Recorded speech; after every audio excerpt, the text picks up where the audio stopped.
Hey everybody, hope that you guys are all doing well. I miss you guys. We are going to start section 12.6 today. It's on the topic of the unit circle, which is a topic that I know in both pre-calculus, honors pre-calculus, this is definitely visited. Before we kind of dive into the unit circle, we're going to do a few things on the front of this notes page, which really sets the stage and makes the unit circle a little bit easier. So one thing that's really important, and I have not held you guys accountable for doing this at this point, is what we call simplifying radicals. Okay, when we talk about simplifying a radical, we're talking about problems like these first three here on the notes page. You'll notice what they all have in common is they all are fractions that have a radical in the denominator. And in math, typically, you're not supposed to leave a radical symbol, square roots, cubic roots, things like that, in the denominator.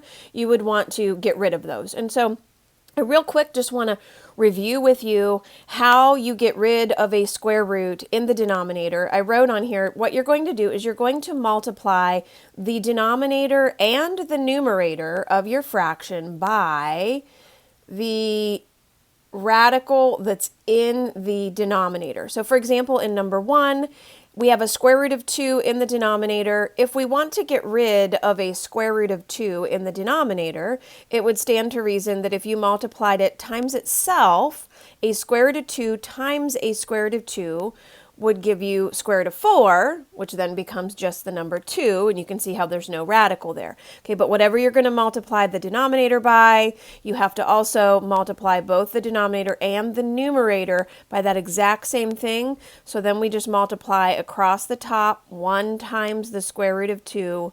We end up getting the square root of 2 divided by 2 is considered to be the simplified radical version of 1 divided by the square root of 2.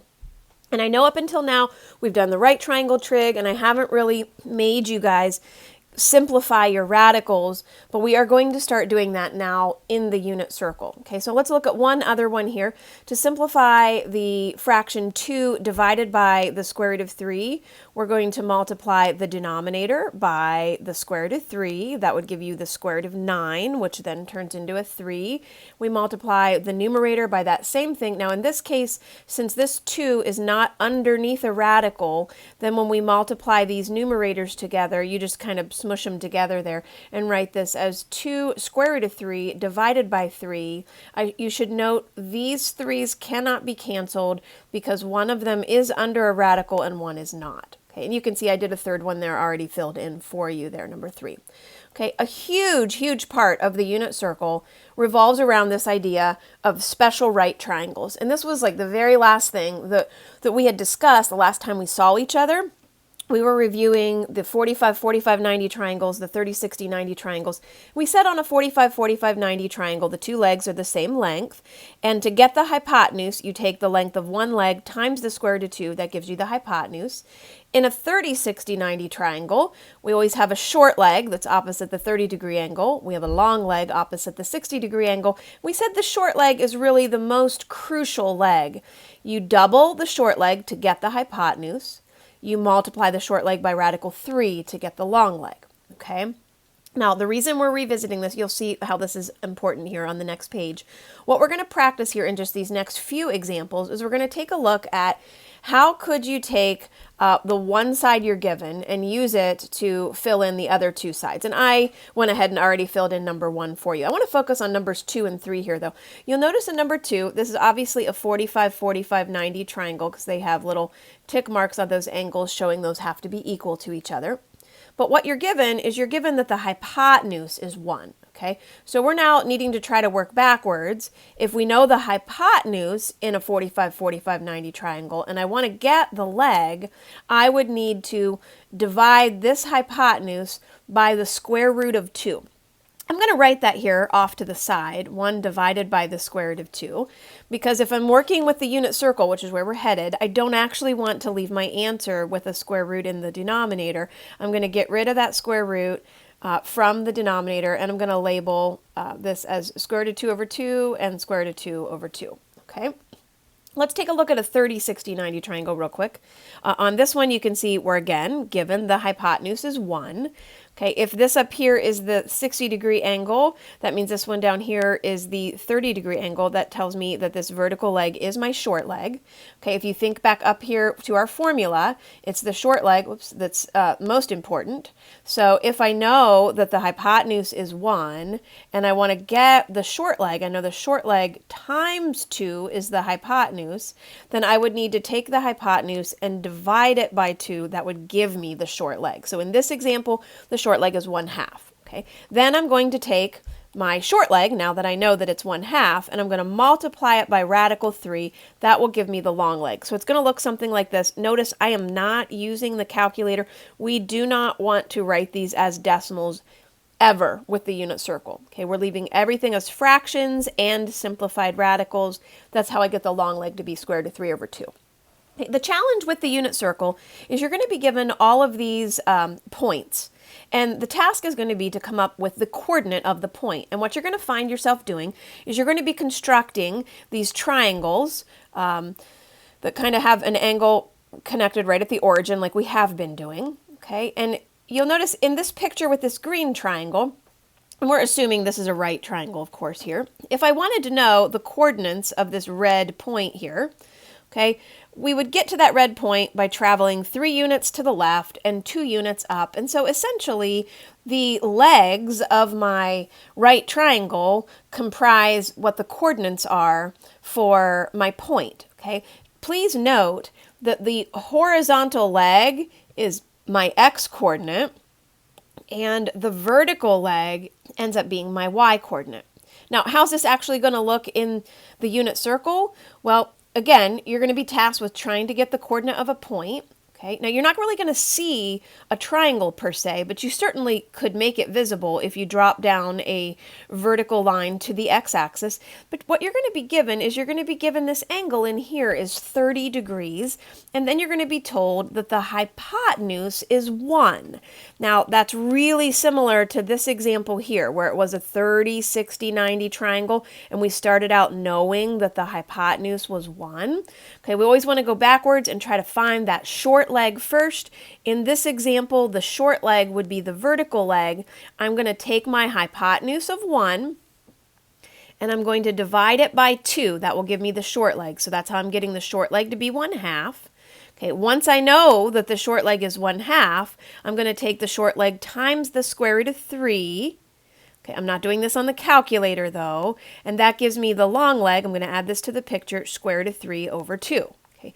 Now, to get the coordinates of the point, I'm just going to follow this horizontal leg, which is square root of 3 over 2. That's going to be the x-coordinate. And then I'm going to follow the vertical leg up, which we said was 1/2. That's going to be the y-coordinate of the point. So that would be the coordinate of the point. Okay, that really sets the stage for what we're going to try to do here on the next page with this unit circle. And you can see on this page here, we have, oh my goodness, all kinds of blanks here. We are not going to fill in anything with the tangent blanks today. In fact, we're going to start out with just the angles. You'll notice I have, of all of these 16 points here, I've got the theta line highlighted here for you. And we're going to go through and fill in these angle measurements. Okay, so you're kind of picturing like if you were to just like focus on the angle right there, we're going to fill in what degree measurement that angle is. And then we'll focus on this angle made there, and then we're going to write here what that angle measurement is, okay? So there is a pattern to this. Obviously, just going from the origin all the way out to here, this would be, you can either label it 0 degrees or you can label it 360 degrees. Either way is fine. Okay, all of these make special right triangles. So when you get to this one here, this would be if you drop down a vertical line, that means that this angle right in here at the origin is a 30-degree angle. That's a 30, 60, 90 triangle. So we're going to fill in 30 degrees there. Okay, when we move up to the next one, this is another special right triangle. If we drop this down, this theta symbol represents the angle in here. So that would be 45 degrees. And as you probably suspected, this would be a 60-degree angle. Okay, now we know any angle right up here on the y-axis, that's a 90-degree angle, and then you're going to follow that exact same pattern. So what you're going to do is every time you get into a new quadrant, you end up taking whatever angle measurement it was at that axis, and you're going to add 30 degrees to that number, then add 45 degrees to that number, then add 60 degrees to that number. So for example, this space between the 90 and this point here is a 30-degree gap. So if you were to add 30 degrees to 90, you would get that this angle here is 120. Okay? Then if you were to go back and add 45 degrees, because this one's halfway through the quadrant. Add 45 degrees to 90, you end up getting 135. And then if you were to add 60 degrees to 90, you end up getting 150. Okay, now we know that this one here is 180. Okay, then you're going to follow that same pattern. Add 30 degrees to 180, add 45 degrees to 180, add 60 degrees to 180. Okay, so that's where I'm getting these degree measurements that you see me filling in. I know down here is 270, and I'm going to do this one more time, adding 30 to 270, 45 to 270, and 60 to 270. This gives me all of my 16 angles here in the unit circle.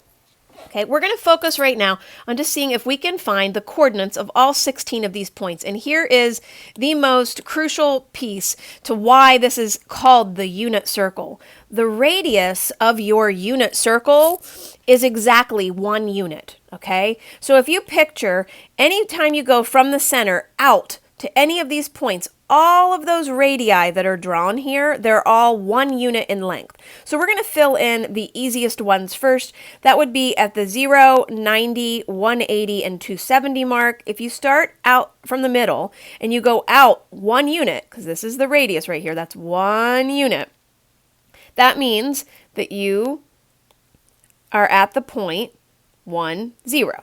Okay, if you go up here at 90 degrees, that's the point 0, 1. At 180, that's negative 1, 0. And down here, that's 0, negative 1. You want to picture this as this is just the x-axis, this is the y-axis, as if you were plotting these points here. Okay, now to get into these other points here, you're going to picture if this was a 30, 60, 90 triangle. Okay, I'm going to drop this down. Now keep in mind, the 30 degrees comes right in here. It's always, even though the angle is written out here, it's always representing the angle in here at the origin, okay?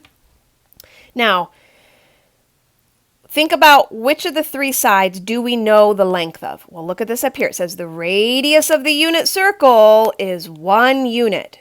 So that tells me I know that the hypotenuse to this 30, 60, 90 triangle is 1 unit long, okay? Now, we've done this problem already twice today on this notes page, okay? So the short leg would be this vertical leg right here, okay? Keep in mind, if you know the hypotenuse, you're supposed to cut that hypotenuse in half to get the short leg. So that means our short leg is 1/2. And then to get the long leg, you take the short leg times the square root of 3. We did this on the front of the notes page. That would make the long leg square root of 3 over 2.